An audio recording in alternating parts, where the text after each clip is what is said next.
जाटलैंड के नाम से मशहूर सोनीपत और रोहतक लोकसभा सीट पर पूरे राज्य की नजरें हैं। जहां एक तरफ बीजेपी पर जीत का दबाव बना हुआ है तो वहीं कांग्रेस के सामने अस्तित्व की लड़ाई है। दोनों सीटों पर कैसे समीकरण बन रहे हैं, देखिए एक रिपोर्ट।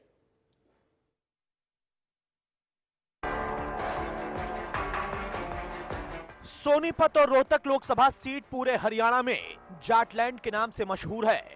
इन दोनों ही सीटों पर कई ऐसे समीकरण बन रहे हैं जिससे बीजेपी और कांग्रेस के बीच रोचक और कांटे का मुकाबला देखने को मिल सकता है। एक तरफ बीजेपी पर जहां अपने प्रदर्शन को दोहराने का दबाव है, तो वहीं अपने अस्तित्व को बचाने के लिए कांग्रेस के सामने करो या मरो जैसी स्थिति है। चलिए अब आपको ग्राफिक्स के माध्यम से बताते हैं जाटलैंड जीतना दोनों पार्टियों के लिए क्यों जरूरी है। जाटलैंड जीतना क्यों है जरूरी? सोनीपत और रोहतक कांग्रेस का गढ़ रहा है। रोहतक में कांग्रेस 18 में से 11 बार जीती। 2019 में दोनों सीटों पर बीजेपी ने जीत हासिल की। बीजेपी पर अपने प्रदर्शन को दोहराने का दबाव है।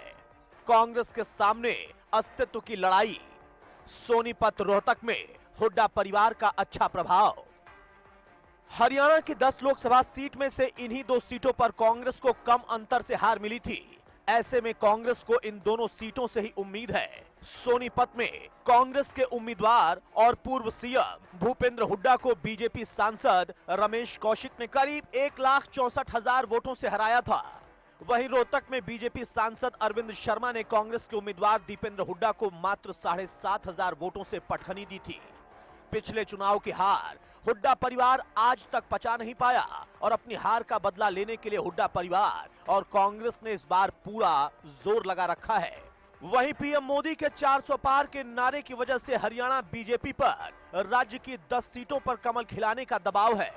दोनों लोकसभा क्षेत्र के 18 विधानसभा सीटों में 12 पर कांग्रेस का कब्जा और बीजेपी का सिर्फ 4 सीटों पर है। सोनीपत लोकसभा सीट पर पिछले 3 चुनाव में भाजपा का वोट बैंक बढ़ा है। इसके बावजूद पार्टी की राह इतनी आसान नहीं है। भाजपा के उम्मीदवार मोहनलाल बड़ौली राई विधानसभा क्षेत्र से विधायक हैं। साल 2019 में उन्होंने विधानसभा चुनाव मात्र 2,662 वोट से जीता था।